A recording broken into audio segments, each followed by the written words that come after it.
En los últimos 3 meses, hemos rastreado más de 42 fuentes distintas sobre la vida de Nicolás Maduro en prisión. Y lo que encontramos no es solo política, no es solo un juicio internacional. Es la caída de un hombre, minuto a minuto, mientras su mente se vuelve en su contra. Nicolás Maduro no solo está preso, está perdiendo la cabeza. El verdadero villano no es la celda de hormigón de Brooklyn, es el sistema que lo elevó, lo blindó, lo protegió durante años y que ahora lo ha dejado solo, cara a cara con su propia conciencia. Lo que está en juego es brutalmente claro: la salud mental de un expresidente, la memoria de un régimen entero y la forma en que millones de venezolanos van a juzgar al pasado. Pero hay una verdad escondida.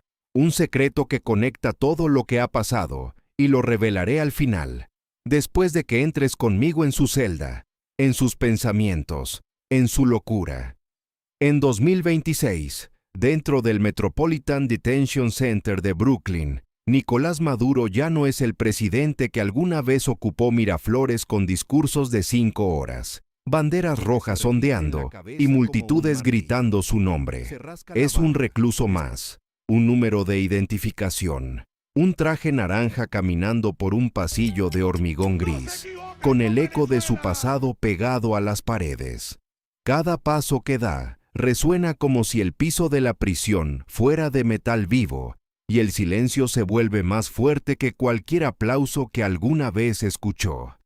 Para entenderlo mejor, conviene compararlo con otro hombre que también se movía en el poder absoluto, pero desde otro mundo: Joaquín, El Chapo, Guzmán.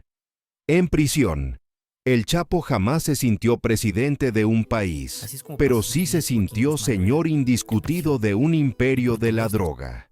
Mientras Maduro se consume viendo fantasmas de Chávez y gritos de la multitud, El Chapo, en sus celdas, se refugiaba en la idea de que seguía siendo el jefe. Aquí dentro no me ven igual, pero fuera saben quién soy. La diferencia psicológica es brutal. El Chapo nunca tuvo una utopía política. Tenía orgullo, miedo, negocios. Maduro, en cambio, creía tener una misión histórica, una revolución que lo hacía superior al resto. Y cuando esa idea se rompe en la prisión, su mente no se adapta como la de un criminal frío, se deshace. La celda de Maduro mide 3 metros de largo por 2 de ancho. No es una habitación, es una caja, una cama de metal, un colchón fino, un lavamanos, un inodoro sin tapa, una pared desnuda con manchas de humedad. Desde la puerta, una rendija de vidrio reforzado deja pasar una luz fría de Nueva York. No hay espejos grandes, no hay lámparas de cristal. No hay retratos de Chávez en las paredes.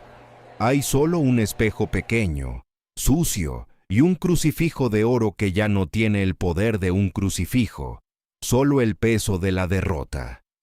El Chapo, en sus celdas, miraba el techo y pensaba en cuánto tiempo le quedaba para volver a las calles. Maduro mira el mismo tipo de pared y se pregunta si alguna vez fue alguien distinto de lo que ahora siente. Un traidor a su propio discurso. Maduro entra por primera vez y se sienta en la cama. No hay nadie que le pregunte si está cómodo. No hay nadie que le diga: «Buenas noches, señor presidente». Solo el guardia que cierra la puerta con un golpe metálico, un eco que se repite en la cabeza como un martillo. Se rasca la barba, escucha el silencio y piensa, en voz baja: «La oficina de Miraflores, ahora esto». Pero en su mente, la frase se deforma, se vuelve: «¿Cómo puede esto estar pasando? Yo, aquí».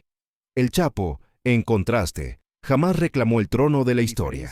Se reclamaba a sí mismo como hombre que seguía teniendo poder, aunque estuviera encerrado.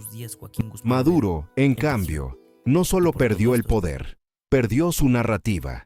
Y cuando el discurso se cae, la mente busca respuesta en la culpa, y ahí empieza la locura.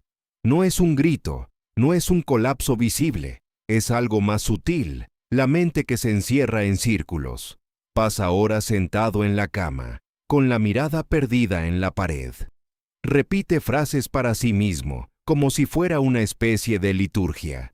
Yo era el comandante de la patria, yo defendía al pueblo, yo tenía el mandato. Cada palabra se vuelve más hueca al pronunciarla.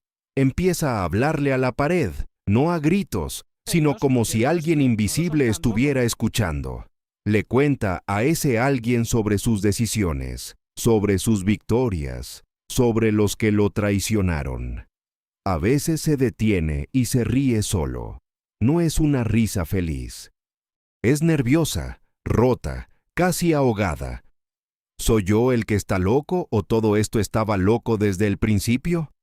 En la celda, los recuerdos ya no son solo recuerdos, se mezclan con fantasmas.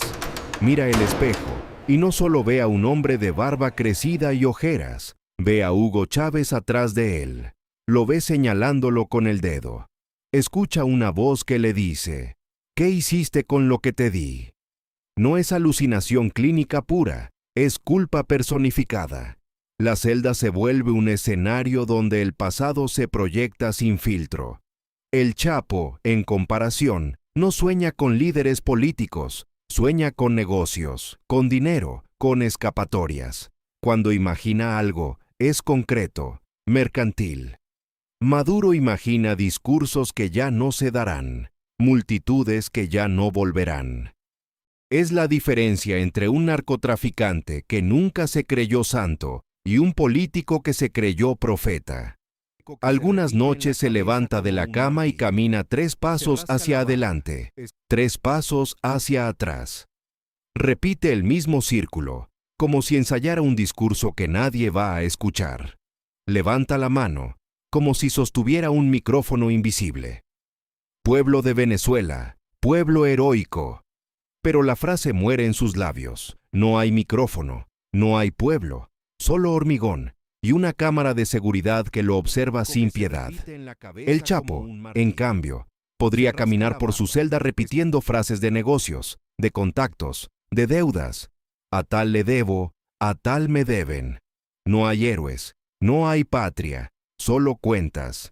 Maduro no habla de números de negocio, habla de números de votos, de discursos, de lemas. Pero el tiempo también se deforma. Un día se siente como una semana como un mes. El reloj de la prisión sigue sonando, pero el tic-tac ya no ordena su vida. Le recuerda que el tiempo pasa y él no puede hacer nada. Comienza a escribir en el cuaderno que le dejaron. Frases sueltas, repeticiones, nombres, fechas que ya no tienen sentido. A veces borra todo con violencia, rasga hojas. Después se detiene mirando los trozos de papel, como si fueran los restos de su propia historia. Los guardias empiezan a notar que algo ha cambiado. No es solo el silencio, es la mirada, el modo en que Maduro se detiene frente a la puerta de la celda, mirando directamente a la cámara, como si quisiera que el mundo entero lo viera derrumbarse. Como si el documental de su propia caída lo estuviera grabando en su cabeza. El Chapo, en cambio, se mira la celda como un lugar de transición, no como un juicio moral. Maduro se mira la celda como el juicio final. Pero hay un momento clave con Andrés, un guardia joven venezolano. Un día, pasa por el corredor. Maduro lo reconoce, no como un secuaz, no como un oficial, sino como un paisano. Le pregunta, con una voz que ya no suena del todo firme: ¿tú eres de Venezuela? Andrés, en silencio, lo mira. No responde de inmediato. Solo siente un nudo en el estómago. Detrás de ese uniforme de recluso, ve a un hombre que ayudó a destruir su país. Ve al que firmó órdenes que mandaron a su familia a la cola del hambre. Andrés no habla, pero su mirada basta. Sí, soy de Venezuela. Y tú la destruiste. Ese desprecio silencioso entra en la mente de Maduro como una cuchilla. No es solo odio, es confirmación. La voz interior que le dice: tienes razón, yo lo hice, yo lo arruiné todo. El Chapo, en sus celdas, puede sentir desprecio, pero suele responder con cinismo. Me odian, pero siguen usando lo que yo vendí. Maduro siente el desprecio como un espejo de su propia culpa. No consigue neutralizarlo. Esa mirada empieza a perseguirlo. En la celda, cierra los ojos y ve el rostro de Andrés con la misma expresión. No es un solo recuerdo, es un bucle que se repite, que se vuelve más grande que la propia realidad. A veces, Maduro se levanta de la celda y se acerca al espejo. Se mira y se pregunta, en voz alta, como si el reflejo fuera otra persona. ¿Qué les hiciste a ellos? ¿Qué hiciste con tu poder? ¿Qué hiciste con tu vida? Luego está Carlos, un recluso común, sin interés en política ni en mandatarios. Ve a Maduro pasar por el corredor, un traje naranja más. No reconoce el nombre, no sabe quién es. Le pregunta, ¿y quién carajo es usted? ¿Uno de esos políticos corruptos? Maduro, dolido, responde, no voy a darle titulares a nadie, pero sí, fui presidente. Carlos se ríe. No es una burla agresiva, es una risa de cansancio, de indiferencia fría. Presidente, ¿para qué? Aquí somos todos iguales. Esa frase clava un puñal. Maduro repite, en voz muy baja, como un eco. Somos todos iguales, somos todos iguales. Pero en su mente, el concepto se deforma. No es igualdad, es anulación. La idea de que el poder que una vez lo separaba del resto de la humanidad se ha evaporado. Ya no hay él y el pueblo, no hay líder y seguidores. Solo hay un hombre solo, en una celda, con las mismas paredes que rodean a Carlos, a Daniel, a cualquier otro. El Chapo, en estos escenarios, suele responder con ironía o con desprecio oculto. Presidente de un baño. Maduro, en cambio, se siente atravesado. Pero el verdadero golpe viene con Daniel, un recluso de mirada dura, de experiencia violenta. En la prisión, el miedo se mide en cuerpos, no en títulos.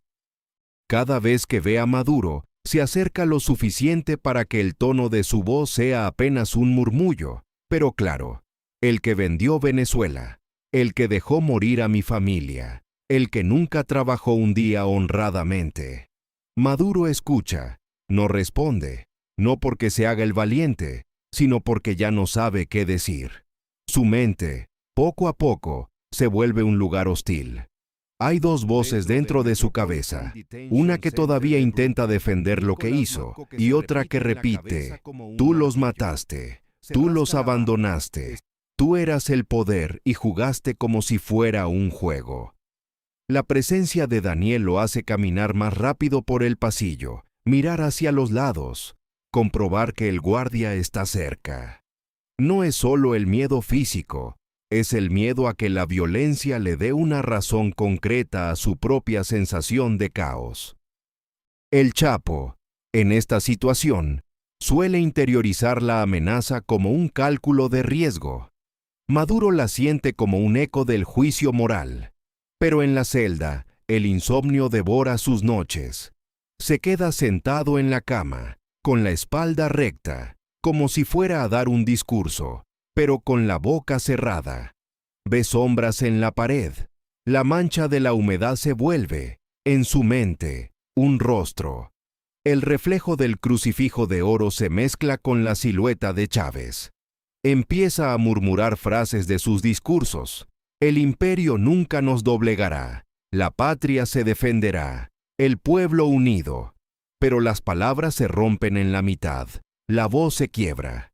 De repente, se detiene y se tapa la cara con las manos. Dios mío, ¿qué he hecho? El Chapo sueña con escapar. Maduro sueña con explicarse. Luego se ríe. Es una risa seca, sin alegría, casi lacrimógena. Dios, ¿acaso te escucho aquí? ¿O aquí solo escuchas hambre, gritos? Su risa se vuelve un sollozo ahogado. Se siente ridículo y desesperado al mismo tiempo. Esa mezcla lo desequilibra aún más. El Chapo, en contraste, suele guardarse las emociones más extremas. No se permite tanto lamento. Algunos días, cuando lo sacan a la zona de recreo, mira a los demás reclusos con una mezcla de temor e incredulidad. Ve cómo bromean, cómo se ríen de los guardias, cómo se hacen señas, y él se siente fuera, no por su uniforme, sino por su mente.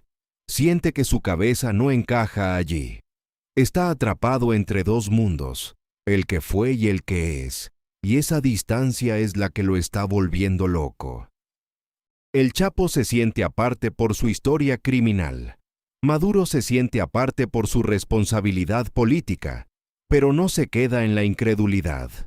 Empieza a hablar con extraños que no existen, con el fantasma de Chávez, con algún ministro que ya no lo quiere, con un yo del pasado que se ha vuelto brutal. ¿Por qué seguiste? ¿Por qué no te detuviste antes? ¿Por qué convertiste todo en un juego de privilegios? La voz del pasado responde, porque el poder se siente como droga, se siente como amor, te hace creer que siempre tendrás el control. Maduro en la celda, se agarra la cabeza. No es cierto, yo creía que el poder era moral, que era revolución, que era justicia. Pero la voz interna se ríe. ¿Justicia? ¿Los niños que morían en hospitales? ¿Las personas que lloraban en la cola del pan? ¿Eso era justicia? El cuerpo de Maduro se encoge. Empieza a temblar. No es un temblor físico intenso, es un temblor leve, como cuando el cuerpo no puede soportar la presión de la mente. El Chapo, en estos momentos, suele pensar en qué negociar, qué pactar, qué dinero dejar pendiente. Maduro piensa en credos rotos, en discursos vacíos, en gente que lo creyó.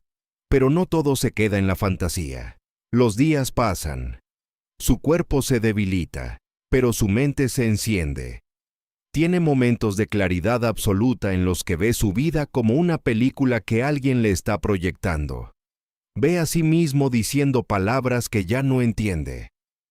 Ve a la multitud aclamándolo y, al mismo tiempo, ve a esa misma multitud desaparecer en un mar de hambre, colas infinitas y exilio masivo.